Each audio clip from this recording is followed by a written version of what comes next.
Bom, boa noite, pessoal. É um prazer recebê-los todos aqui, né, nossos amigos, para a gente poder bater um papo sobre essa questão de blindagem, essa questão sobre a integração da endo com a prótese e com a restauração, tá certo? Nós vamos trabalhar aqui junto com a professora Soraya, né? E a professora Soraya, ela vai vir para cá e nós vamos estar discutindo um pouco esse assunto, cada um por vez. E vocês podem encaminhar para a gente as respostas. Antes de mais nada, eu gostaria de deixar claro para vocês que é o seguinte, olha, se não houver a possibilidade de nós respondermos aqui ao vivo, ou responder todas as respostas, nós faremos com o maior prazer essa resposta amanhã via o nosso site, tá certo? Que é www.professormachado.com.br, tá certo? Então é só mandar ali uma mensagem para a gente, uma dúvida, e nós vamos discutir e responder para vocês. Uma outra coisa também é o seguinte, a gente vai falar aqui de alguns procedimentos técnicos, né? Prepara assim, faz assado, etc, tudo mais. Esses protocolos técnicos, eles também estão lá no nosso site. A hora que você entra, lá embaixo tem protocolos e você vai encontrar o protocolo que a gente vai poder trabalhar, tá bom? Então, a gente deixa bem clara essa situação, que a estratégia utilizada numa live é mais para a gente bater papo, tirar algumas dúvidas e dar o nosso ponto de vista e também, obviamente, receber outros pontos de vista, né? Isso é importante. Então, a gente vai começar a falar basicamente sobre o tema, né? Aonde que começa essa história para nós, tá? Então a gente vai... Pode deixar eu sair isso aí depois. A gente vai... Onde é que começou? Doutora Soraya, por favor, doutora Soraya. A gente não sabe ainda dividir a câmera, entendeu? Então a gente vai dividir a cadeira. A hora que eu falar, eu falo, levanto, ela senta aqui na frente e fala com vocês, tá bom? Então vamos lá. Como é que começou essa história?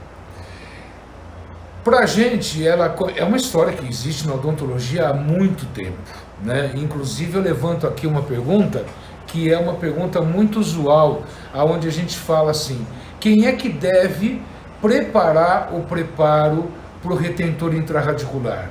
É o endodontista, ou é o protesista, ou o clínico que vai fazer a reconstrução? Primeiro.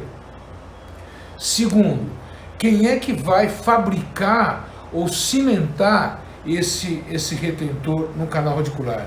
É o endodontista ou é o protesista? Então eu acho que isso agora, ela passa a ter uma característica mais interessante, né? Porque hoje o que pesa mais, hoje o diferencial da questão, e no que se refere à saúde dental, é a infecção, né? A gente já sabe que a infecção dental se manifesta muitas vezes, se ela encontrar determinadas circunstâncias e determinadas características, ela pode se manifestar no coração ou ela pode se manifestar sistemicamente. Então, hoje o que interessa é a questão da infecção. E essa dúvida e esse movimento para nós, né, que levou com que a gente desenvolvesse um pouco mais essa conduta, ela começou exatamente há 12 anos atrás, no Projeto 32, que naquela época a gente chamava de Projeto Amazonas. Mesmo trabalhando em Rondônia, a gente erroneamente colocava o nome de Amazonas, né? E a dúvida era o seguinte, nós queríamos dentro daquele projeto testar alguns protocolos de endo, né? A gente estava buscando uma técnica que tivesse uma excelente agilidade e qualidade, assunto que foi da live passada. E depois, o que nós íamos fazer? Colocar um ionômetro de vidro? Né? Colocar um cimento de fosfato de zinco? Colocar qualquer outro material nesse dente e voltar um ano depois restaurar? Não era possível, porque a gente tinha certeza que nós íamos encontrar o quê? No outro ano? Uma nova infecção dental, né, pela queda do curativo de demora, pela queda do material provisório, fratura dental ou a reinfecção. Então, naquele momento, nós fomos obrigados a fazer uma escolha.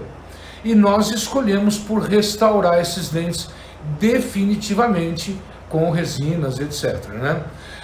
A partir desse momento, começa então uma visão e o desenvolvimento de uma linha de raciocínio de integralidade, né? De integração entre endodontia dentística, entre endodontia e prótese, né?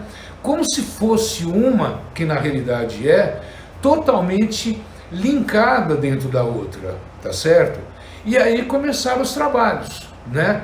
Trabalhos estes que a gente, por exemplo, desenvolveu o protocolo, aonde, por exemplo, eu faço a minha instrumentação dos canais radiculares, eu obturo os canais radiculares e, por exemplo, num conduto que eu vou escolher inserir um pino de fibra que tem determinadas características, que a professora Soraya vai falar, né?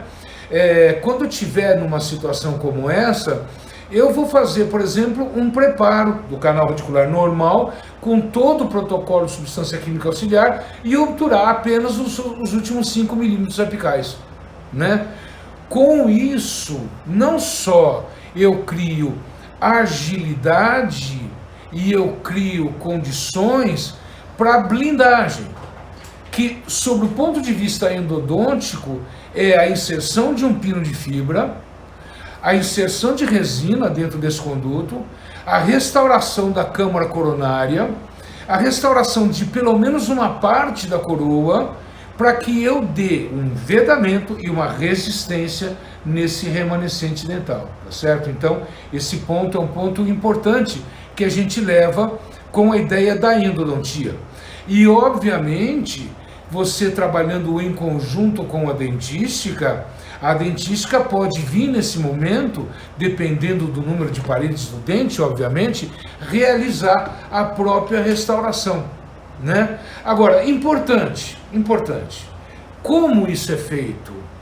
Todo esse procedimento que une a endodontia e a blindagem, ele é realizado, né, no melhor modo possível de desinfecção, tá certo?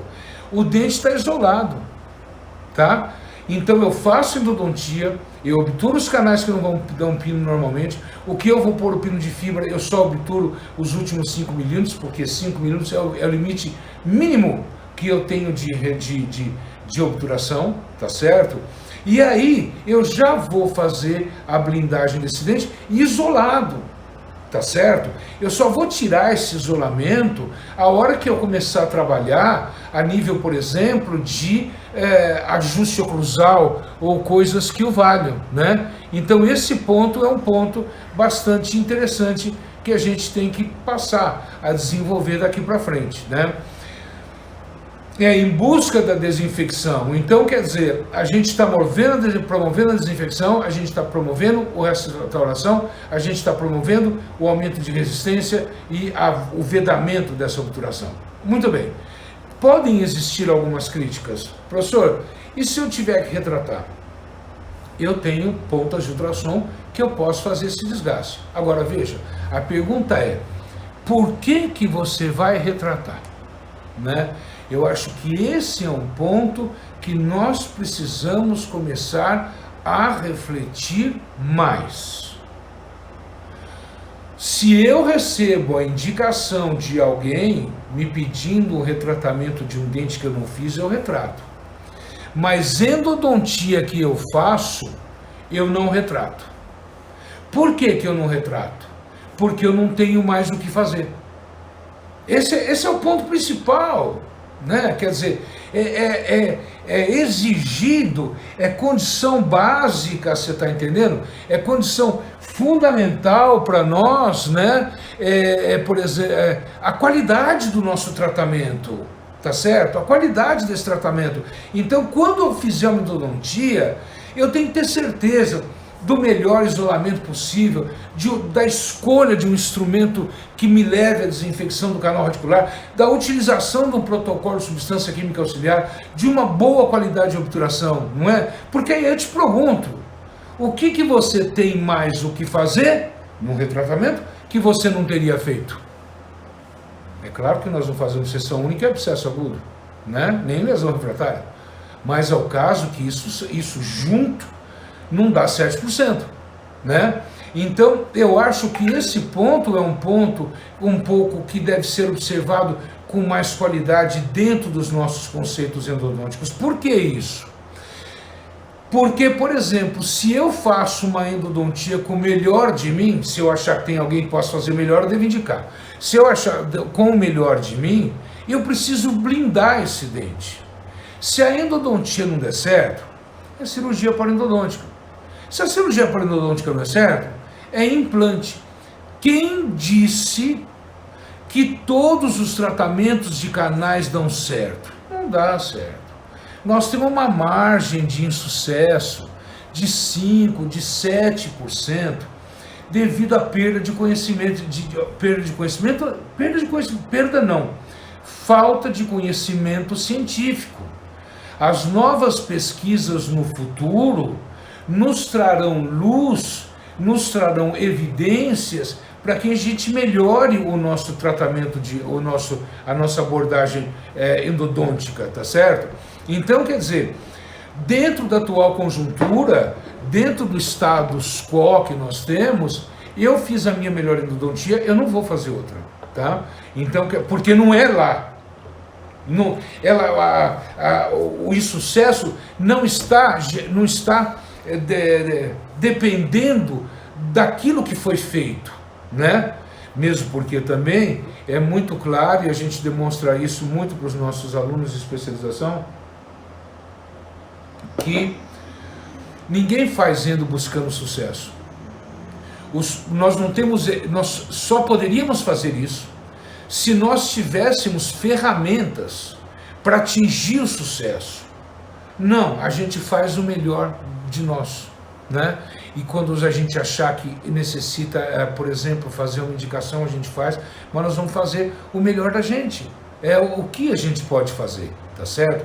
Então, dentro dessa característica, a blindagem ela vem rapidamente a conter. Então, quem é que faz essa blindagem? É o endodoncista ou ele é, por exemplo, quem faz dentística ou quem faz prótese? Vamos lá, por exemplo. O protocolo se encontra no site, né? Então, eu vou falar aqui de uma maneira resumida. Nós, por exemplo, fazemos a instrumentação do canal radicular, vamos escolher um cone, né, 0,6, 0,7 ou de conicidade variável, que se adapte na porção apical. Nesse particular, se nós trabalhamos com Wave One, e a gente trabalha com Wave One devido nós vamos apresentar um protocolo com Wave One devido a determinadas características, o cone principal a ser utilizado é do Wave One. Não necessariamente de mesmo número do Wave One que eu estou trabalhando. Ele tem que ser um que trave muito bem. Por que do Wave One? Ele começa com uma conicidade assim, e depois dos 5 milímetros ele faz isso. Então esse cone, a hora que ele trava na porção apical, ele está muito bem travado, né? Feito a isso, e depois de todo o processo de substâncias químicas auxiliares, irrigação, secagem do conduto, eu vou colocar o cimento dentro do canal radicular com cone de papel absorvente, cimento resinoso, H+, por exemplo. Por quê? Porque eu vou trabalhar com resina. Se eu trabalhar com cimento na base de oxigênio, a resina não endurece. Então eu vou trabalhar com cimento resinoso. Coloco o cimento resinoso com cone de papel absorvente, corto os últimos 5 milímetros do cone, pego uma pinça de precisão, jogo esse cone dentro do canal, escolho calcadores de boa qualidade, né? Para que eu comece a condensar no terço cervical e médio e depois do médio para apical, e deixo ele bem condensado, daí a necessidade de um excelente travamento. Mas aí eu tenho o quê? Eu tenho as paredes sujas com o cimento obturador. E nós conseguimos uma excelente limpeza, né? Ali vocês vão ver as microscopia eletrônica de varredura com escova interdental autoclavada, que a gente coloca primeiro em algodão esterilizado com um pouquinho de álcool, coloca no canal, irriga com água e aspira, depois ela só um pouquinho no álcool e esfrega no canal, irriga com álcool e aspira, 2, 3 vezes esse movimento, o canal fica literalmente limpo. Vocês vão ver na aula lá os cortes histológicos pronto, né? Com os túbulos dentinários abertos e o conduto limpo. Feito essa característica, nós vamos à escolha do cone do pino de fibra, né? Por exemplo, normalmente, se eu trabalhar com o EV1 Primary, o diâmetro do topo dos últimos 5 milímetros aqui da obturação na porção cervical equivale à escolha de um cone 0,5, mas aí eu vou deixar para a professora Soraya falar. Então veja, este tipo de procedimento, né, que ele leva uma limpeza do canal, a obturação do terço apical, né, os 5 milímetros, um espaço vazio para receber um cone de pino, com isolamento absoluto, isso guarda a maior e melhor situação que eu posso existir. Se eu, como endodontista, e a gente ensina isso no nosso curso de especialização, como é que faz, se eu, como endodontista, já não souber e não quiser, que é muito simples, colocar o pino e restaurar com resina, pelo menos a níveis coronários, mais suficiente, o nosso colega que assim o faça, mas desde que ele esteja totalmente integrado dentro da nossa característica. Eu não consigo hoje imaginar receber um canal obturado, colocar uma broca lá dentro, sem isolamento absoluto, moldar sem isolamento absoluto, colocar um núcleo metálico e cimentar, jogando ar para secar o canal. Não dá para entender uma coisa dessa, né? Se nós passarmos do conjunto de desinfecção.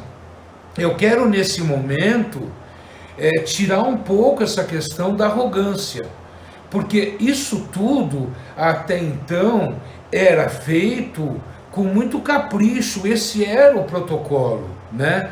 Mas agora estão surgindo evidências, estão surgindo novas técnicas, novos procedimentos que determinam que, pelo menos, o manejo que se faz no interior do canal radicular e posteriormente até a blindagem dentro dessa área, ela sim pode e deve ser feita pelo endodontista. E a história não acaba por aí, né? Então, quer dizer, nós precisamos desenvolver naquele cenário da Amazônia ali dentro, e hoje isso daí é aplicado às nossas clínicas, né? Maneiras de se realizar um excelente preparo do canal, tá certo? Maneiras de se realizar, por exemplo, a colocação de pinos de fibra quando necessário, maneiras de se reconstruir esse órgão dental, mantendo a qualidade e a qualidade desse material, tá certo? Então, nós vamos passar agora para a professora Soraya, para que ela possa, né, dar sequência aqui à nossa apresentação, tá bom? As perguntas nós estamos à disposição e elas podem ser também encaminhadas para o site www.com.br e amanhã, para quem quiser, o link dessa aula de como faz o preparo de pino, como seca, todo o protocolo técnico vai estar à disposição de vocês, tá? Então, professora Soraya, por gentileza. Olá, boa noite para vocês.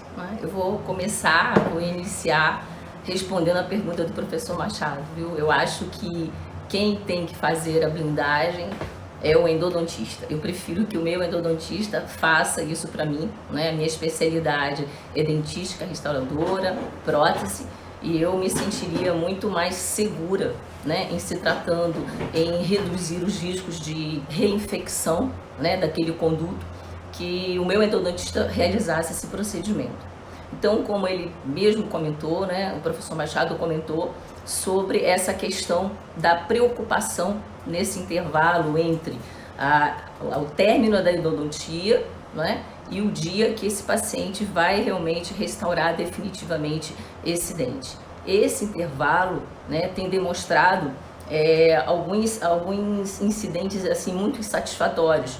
Um é a reinfecção, né, porque os materiais utilizados após a endodontia não são materiais que selam efetivamente aquele ângulo cavo-superficial da cavidade que foi acessado. Normalmente se utiliza o cotozol ou às vezes até um material que não tem adesão a esse esmalte, né, que envolve essa cavidade, esse acesso cirúrgico. E também um outro aspecto que é muito indesejável é a fratura, né? Porque esse dente já perdeu uma estrutura dentinária grande. Normalmente esses dentes indicados à endodontia já tem uma perda de estrutura bem intensa, né? E só o acesso cirúrgico já reduz essa resistência também. Então a blindagem corono-radicular veio para reduzir esse risco de reinfecção e aumentar a resistência desse elemento dentário nesse período, né? Como ele mesmo falou, nas nossas ações na Amazônia, né, a gente usou muito esse protocolo, né, de fazer a endodontia em sessão única, blindar e restaurar. Então lá na Amazônia, por que a gente escolheu a Amazônia, né? A gente escolheu porque esse protocolo foi criado e foi testado lá em condições mínimas, né? Bem difíceis para a gente trabalhar, e a gente conseguiu um sucesso muito grande lá. Não só na otimização de tempo, né, que hoje é muito importante para o paciente também. O que se busca hoje? O que meu paciente busca hoje no meu consultório? Uma odontologia efetiva, de qualidade, no menor tempo possível, não é? Mesmo que ele leve mais tempo na sua consulta, mas em menos dias, menos consultas. Então, além dessa otimização, não é, de tempo com qualidade, claro, né, o professor sempre ressalta isso, eu também. A gente não pode associar rapidez, pouco tempo com falta de qualidade, ausência de qualidade. Então a gente otimiza o tempo, faz usando toda a tecnologia, toda a ciência, né, para que esse pouco tempo também resulte num bom tratamento. Então lá, o que a gente pôde fazer? A gente pôde fazer todos os tratamentos endodônticos em sessão única, né? Lógico que tem as suas restrições, mas 90% dos casos eram viáveis usando o protocolo dele. E nós realizávamos a blindagem com o isolamento, com o dique de borracha, utilizava a blindagem e depois fazia uma reconstrução. Essa reconstrução pode ser uma reconstrução definitiva, uma restauração com resina composta, ou pode servir como base, né, como um núcleo de preenchimento para uma restauração indireta.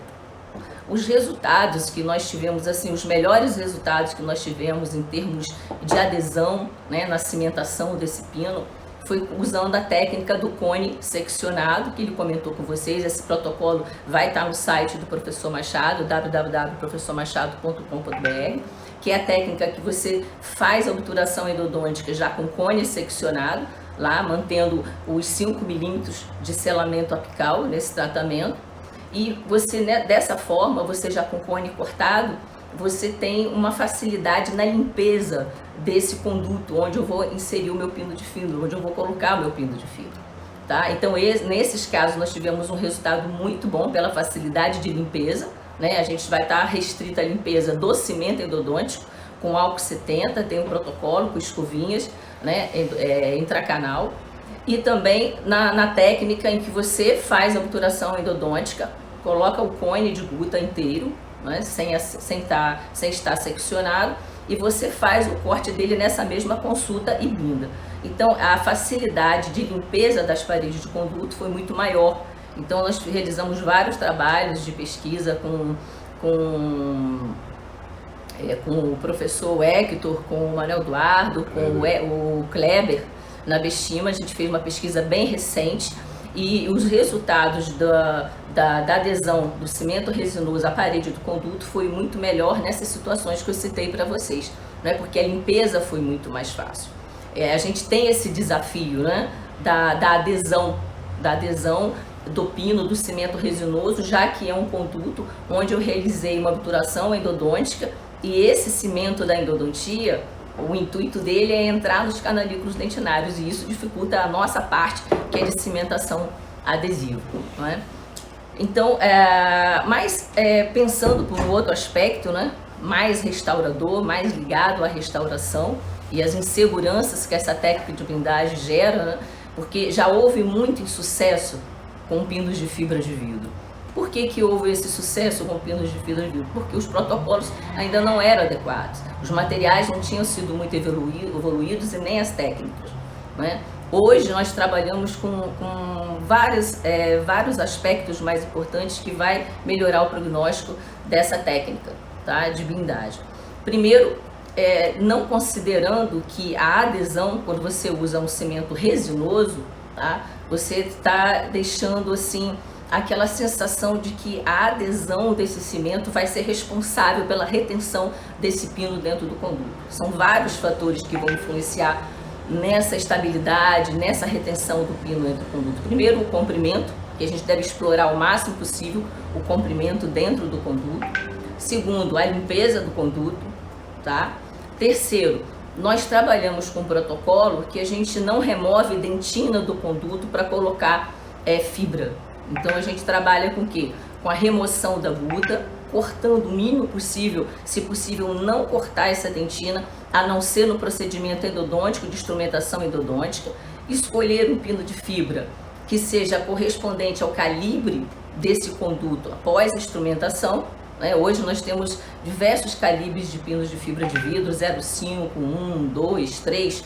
Então você pode realizar a instrumentação do conduto e depois selecionar um pino de fibra que preencha as paredes, essa luz do conduto o máximo possível. Se ele não for capaz de chegar até a guta onde você removeu e preencher lateralmente esse conduto, você pode inserir mais pinos de fibra. A ideia é comprimento, explorar o comprimento do conduto e preencher o máximo possível esse conduto com fibra, sem cortar a dentina, tá? Aquela ideia de que você pode colocar um pino de fibra estreito, tá? Bem folgado dentro do conduto e preencher com cimento resinoso, isso foi uma dos aspectos. Só um momento. Uma pergunta aqui da Giovana, que é mais ou menos isso. A Regina? Não, Giovana. Se o cone é fracionado, de que não houver espaço no pino devido... Se houver espaço entre o pino de fibra e a parede do canal. É sobre, eu acho que a pergunta que está sendo feita aí é sobre o espaço que fica entre o pino de fibra e a parede do conduto. É justamente isso que eu estava falando. O protocolo que a gente tem utilizado, que tem dado resistência a esse pino, é que você preencha o máximo possível de fibra. Se para chegar, esse pino ele tem que chegar até a remoção da guta, a ponta dele tem que tocar aonde está começando a guta.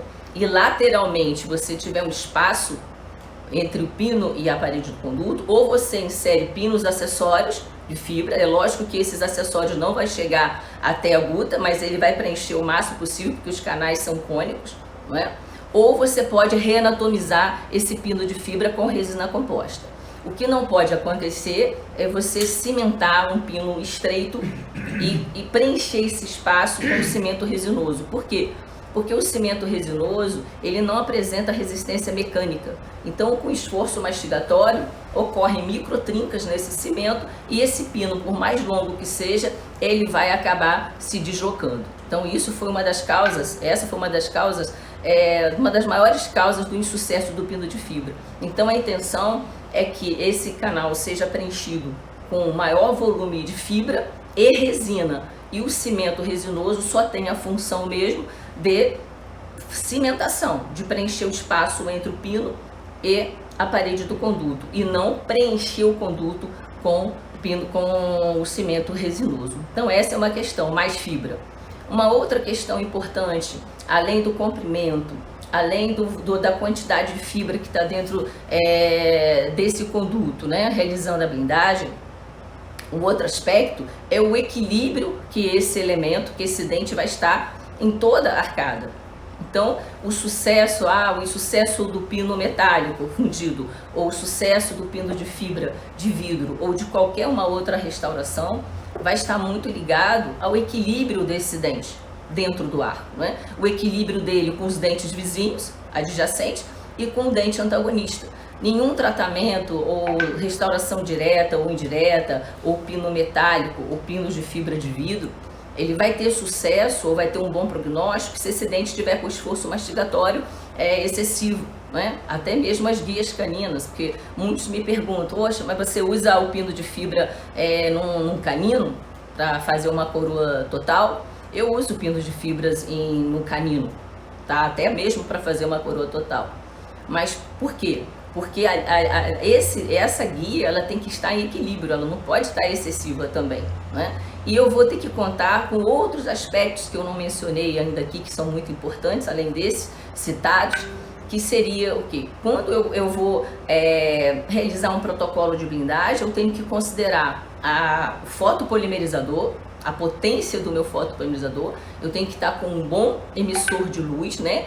Que tenha um amplo espectro, um bom comprimento de onda, para que eu tenha uma cura efetiva desse cimento resinoso, né? Não adianta eu escolher um bom cimento e usar um fotopolimerizador que eu tenho desde a faculdade e que não tem uma boa potência. Então, eu tenho que ter um fotopolimerizador que faça a cura total, porque a gente tem aquele desafio dessa luz atingir, né, até o terço apical esse cimento, né? Tem que ter substâncias fotoiniciadoras.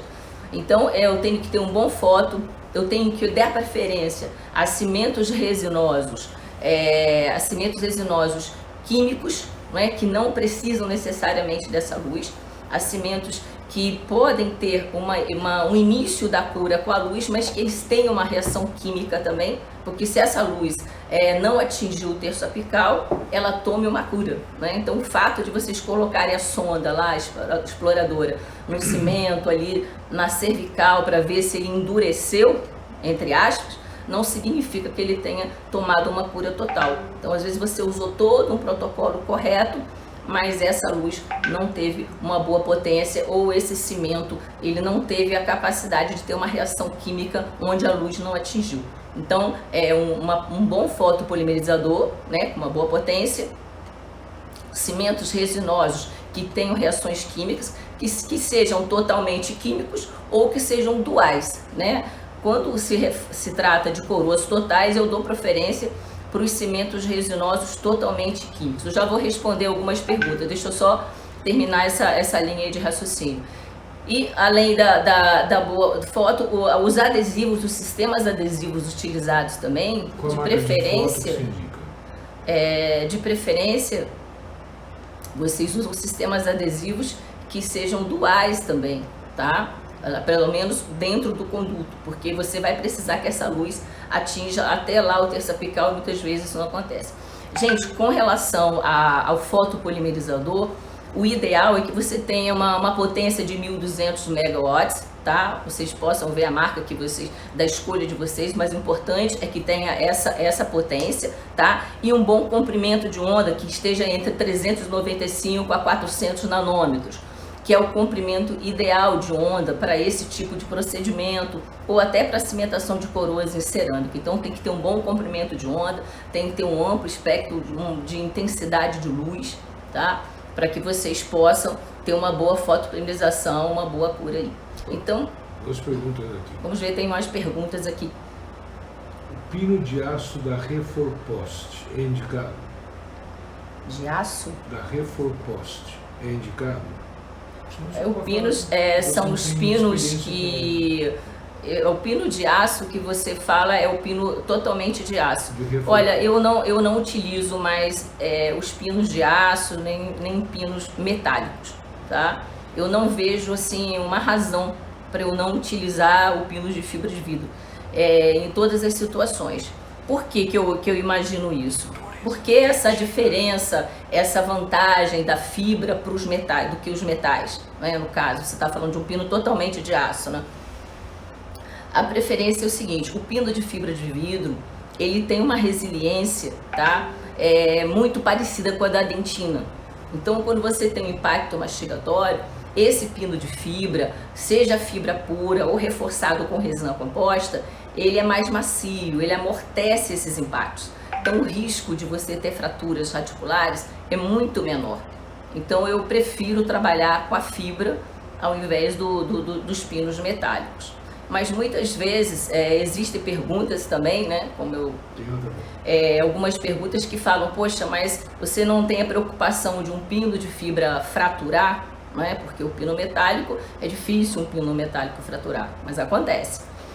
Acontece o seguinte: quando um pino de fibra chega a fraturar, ou há um deslocamento de um pino inteiro, ou até metálico mesmo, você tem que começar a analisar onde foi a falha, né? Onde foi a falha.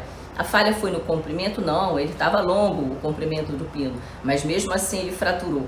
Eu pergunto, em várias situações que você tem um dente em desequilíbrio, tá? Eu falo desequilíbrio, é impacto oclusal, esforço oclusal é mais intenso que o normal. O que acontece? Esse esforço ele vai levar à fratura do pino ou vai levar à fratura radicular. Eu prefiro que a fratura seja no meu pino do que seja na minha raiz.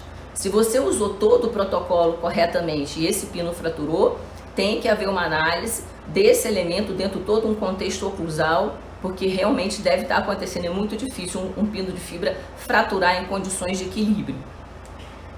Cortar o pino de fibra após a cimentação é indicado ou pode levar ao insucesso? Ah, tá. Quanto ao corte do pino de fibra, né? O momento após a cimentação, você tem duas opções. Você pode, a pergunta aqui é o seguinte, se cortar o pino de fibra após a cimentação pode levar ao insucesso, é isso? O ideal do pino de fibra é que ele seja cortado. Você vai medir o pino dentro do conduto, né? E que ele tem que ficar pelo menos 1 milímetro aquém do ângulo cavo superficial. Então você pode selecionar seu pino, já medir com grafite, cortar esse pino antes da cimentação, ou se você optar para cortar depois da cimentação, o ideal é que você cimente ele, faça o preenchimento da câmara pulpar com uma resina Bookfill Flow, tá? Que é o que a gente preconiza, a cimentação, preenchimento da câmara pulpar até 2 milímetros aquém do ângulo cavo superficial, fotopolimeriza essa resina Bookfill e aí sim você vai fazer o corte. Cortar o pino só com o cimento resinoso é arriscado, porque a própria vibração da caneta, né, da broca, e até mesmo esse cimento que talvez não tenha tomado toda a cura total, esteja ali naquele processo ainda, pode se deslocar, o pino pode se deslocar. Então o ideal é você cortar antes da cimentação ou depois que coloca a resina Bookfill, porque aí ela já vai dar mais estabilidade a esse pino e menor risco de vibração dele dentro do conduto, tá? Então, quando o professor falou nessa questão de blindagem, quando o professor falou sobre essa questão da blindagem corono-radicular, né, de fazer numa sessão única, né, e a gente vê as vantagens em relação ao aumento da resistência, a não reinfecção durante esse período, né, e isso otimiza essa questão de tempo, nos leva, né, a um conceito muito atual da endodontia, que acaba ela tendo que ficar hoje, atualmente, a endodontia responsável pela etapa de desinfecção, né? Ela fica responsável indiretamente pelo aumento de resistência para evitar essa fratura, né? E o selamento desse dente que foi feito endodonticamente, né? Quando o endodontista não quer realizar esse procedimento de blindagem, esse material provisório que ele vai utilizar entre o término da endodontia à restauração deve promover um selamento no esmalte, pelo menos. Ao menos fazer um condicionamento ácido no esmalte, colocar uma resina Bookfill, um material neutro na câmara pulpar, né, para que possa ser retirado depois, e isso ser comunicado ao colega que indicou para você fazer a endodontia. Mais uma pergunta? Então, o que a gente pode falar hoje é que isso tem tido um sucesso muito grande por vários aspectos. Vamos ver, ele está fazendo as perguntas junto comigo. Pode falar? Quantos pinos põe no molar? Você tem uma parede quebrada? A pergunta é, quantos pinos se colocam no molar? A quantidade de pinos, essa pergunta é uma pergunta importante, sim, a dúvida. Quantos pinos eu preciso colocar no molar ou num pré-molar? Olha, essa quantidade de pinos e essa seleção, tá? Ela deve ser feita, planejada no momento em que você já isolou o dente, fez a remoção de tecido cariado, fez o acesso cirúrgico. Nesse momento ali você tem a visão do que sobrou de estrutura dentinária, né? Quantas paredes desse elemento eu tenho ali, né? Quanto de resistência esse dente vai precisar. Então a quantidade de pino vai muito da quantidade de perda de paredes. Nós damos preferência sempre, né, Em dentes superiores, a gente já garante um pino no canal que é mais amplo, né? Que é o palatino. E nos inferiores, os canais distais. Esse a gente já garante que a gente tem que colocar. E de acordo com as paredes que foram perdidas, né, por esse dente, você vai escolhendo nos inferiores mais um pino no mésio vestibular ou mésio lingual, ou no superior, utiliza nos dois vestibulares. A questão é a seguinte: como esse protocolo não remove dentina para colocar pino, você tendo espaço e garantindo melhor mais resistência de dente, você pode escolher os condutos que são favoráveis à blindagem. Mas esse protocolo de seleção de quantos pinos, de acordo com a classificação de cavidades, vai estar também no site do professor Machado. Existem esses protocolos para coroas totais, para dentes com perdas parciais, né, cavidades atípicas, ou até com dentes que mantiveram a coroa total, porque às vezes você tem todo o comprimento da coroa total, mas você teve uma perda de dentina. Então aquele dente, todo aquele esmalte, todo aquele comprimento não tem a dentina de suporte. Então nesses casos também é preciso realizar uma blindagem, um aumento de resistência, né, nesse elemento dentário. Não é o comprimento da coroa, mas sim o número de paredes remanescentes após toda a remoção do tecido cariado. Tem mais uma pergunta? Agora o professor Machado vai voltar para falar com vocês um pouco, né? Se vocês tiverem mais algumas perguntas sobre a blindagem, sobre a cimentação, pode enviar para o site ou até no meu perfil do Instagram, @Soraya Beirute, e eu posso responder para vocês também.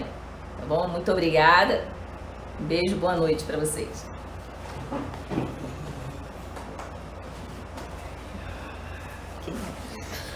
Bom, pessoal, então vamos lá. Muito agradecido aí pelas perguntas que vocês tiveram, né? Eu achei que foi muito importante e eu queria fazer alguns comentários em relação a essas questões. Nós vimos, por exemplo, que às vezes existe uma angústia um pouco maior em como retirar esse pino de fibra, ou como ultrapassar esse pino de fibra, para você poder fazer o seu retratamento, que seja, ou enfim, o que você precisar.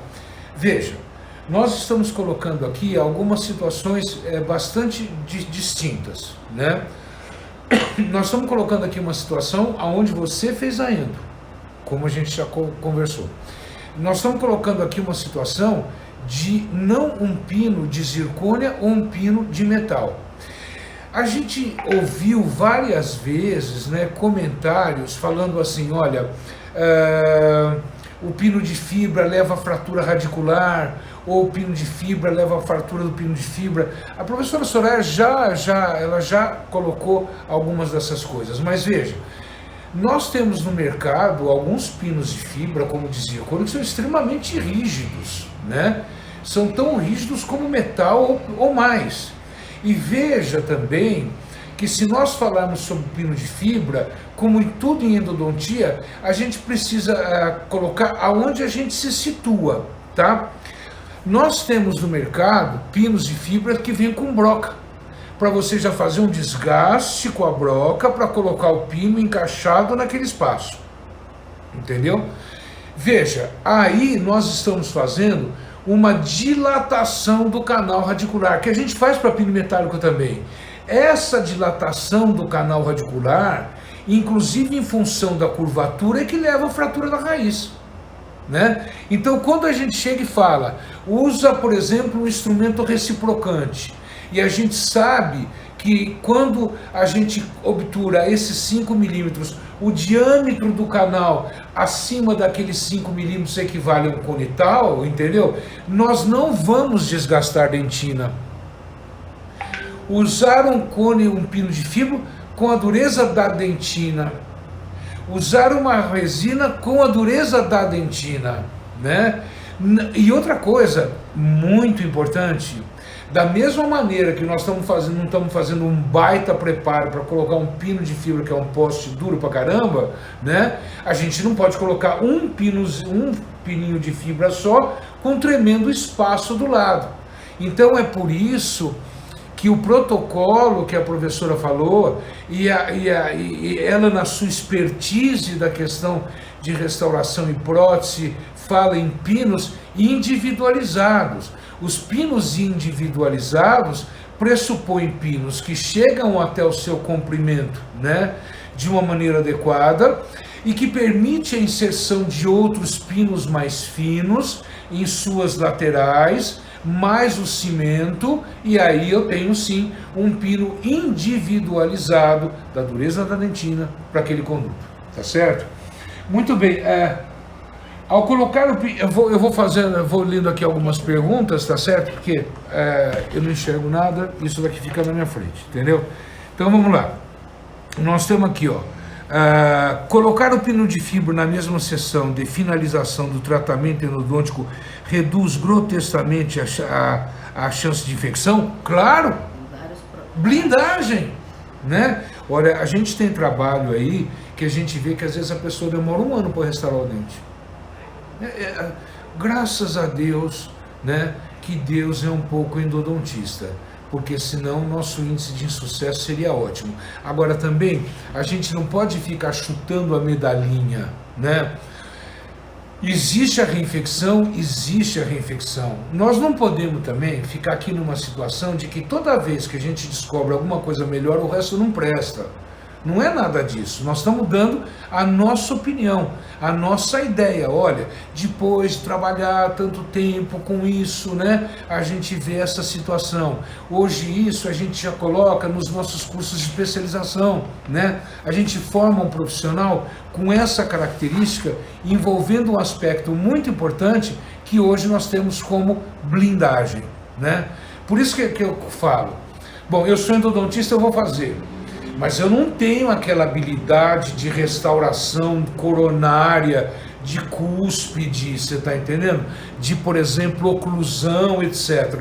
Não tem problema, eu vou com a resina até lá em cima, né? E hoje você tem, por exemplo, um SDR, que é uma resina para preenchimento, que você praticamente coloca 5 milímetros lá dentro da câmara coronária e já fotopolimeriza, né? Eu vou com ela até lá em cima e deixo. Aí o outro profissional especializado em oclusão, estética, isso, aquilo, ele pode simplesmente ir lá, tirar 2 milímetros daquela resina e fazer a sua arte, fazer a sua restauração, né? Mas está blindado, né? Então você veja bem que esses tipos de protocolo, eu vou correr porque nós estamos acabando o tempo, esses tipos de protocolo, eles geram uma certa facilidade, com eficiência e permite, né, na grande maioria das vezes, que você faça endo na mesma sessão e que você faça a blindagem na mesma sessão. E existe aqui também, olha, como ficam os limites apicais dos pinos no caso de canais curvos dos molares, até o início da curvatura. Não dá para ir depois, né? Então, de repente, eu coloco nos 3.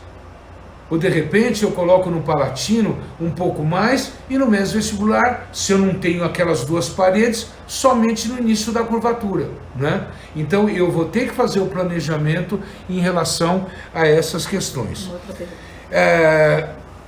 Não tem indicação de reembasamento do pino? Sim. Pode ter sim, né? Professora Soraya, por favor, fala aqui. Vem aqui, eu não vou sair só para...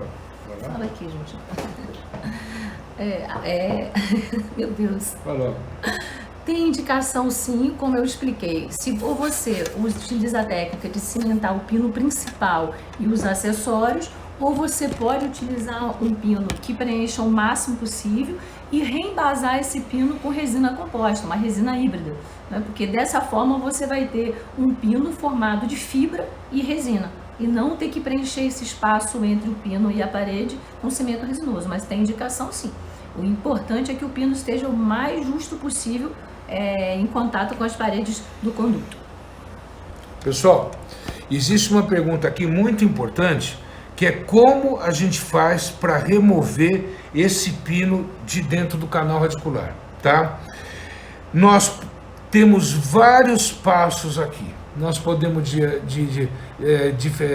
como é que chama?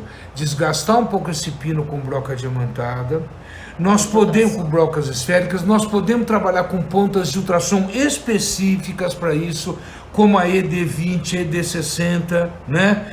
Nós vamos, por exemplo, da Elce, nós temos um protocolo para isso.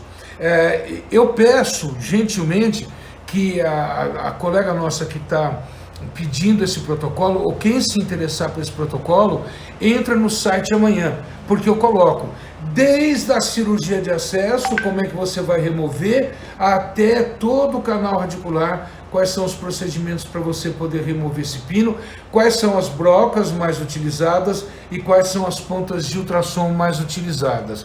Como nós não temos tempo para isso, e é mais um protocolo no sentido, então eu peço, por favor, que envie uma mensagem amanhã, www.professormachado.com.br, e a gente tem o maior prazer em repassar esse protocolo para vocês, que eles vão englobar uma série de procedimentos especiais, com brocas especiais, com insertos de ultrassom especiais, que serão muito importantes para a gente poder trabalhar com isso, né? A Sinela está perguntando se o preparo com brocas para a confecção do pino leva a trinca. Eu acredito que não, né? Tudo isso depende da força que o profissional coloca e da maneira que ele trabalha, claro. Mas olha, a gente tem que observar que existem milhares de pessoas com núcleos metálicos na boca que foram preparados com broca e está tudo muito bem, não é? Então, quer dizer, quando a gente faz a sugestão de uma técnica, de um procedimento, tá certo? A gente, por exemplo, não quer dizer que é o melhor, é uma ideia, é uma modernidade, é aquilo que a gente está trabalhando, né? Eu volto a falar para vocês, hoje em dia, nós não vamos, por exemplo, chegar ao ponto de começar a fazer preparo de canal minimamente invasivo, porque nem cirurgia de acesso minimamente invasivo a gente nunca fez e hoje ninguém faz mais, tá certo? Não é essa a questão. A questão é você, por exemplo, utilizar o bom senso e realizar o melhor da resistência, o melhor da resistência dental. Então, se eu usava um protocolo antes, hoje eu opto por esse protocolo, né? E você veja que tudo isso está sendo feito com uma integração muito grande entre quem vai restaurar ou não e também com a desinfecção, tudo com isolamento, Dentro do conduto só mexe quem nele trabalhou, tá? E quem trabalhou dentro do conduto é o endodontista. Por isso que a gente considera parte da responsabilidade do endodontista a blindagem. Fazer a instrumentação, obturar o terço apical, colocar o pino de fibra rebasado com todos os protocolos que tem, restaurar isso, pelo menos encher de resina até a parte coronária para dar resistência à blindagem. Ou eu mesmo faço a escultura, ou então eu devolvo para um profissional especialista nisso, para que ele possa fazer uma boa escultura, enfim, fazer a reabilitação estética e funcional desse dente. Pessoal, a gente, infelizmente, tem que encerrar, já deu tempo nosso aqui. Nós vamos pedir para que a Dentsply grave, por favor, essa live, e a gente, quem quiser, dentro do site, amanhã pega, a gente envia para vocês o link dessa gravação, né? Eu tenho algumas perguntas que a gente não conseguiu responder pelo tempo, tá certo, que nós estamos aqui, tá certo, mas aí, por exemplo, eu peço desculpas, mas amanhã a gente responde sem falta, tá? Então, boa noite e muito obrigado. Doutora Soraya. Boa noite, obrigada.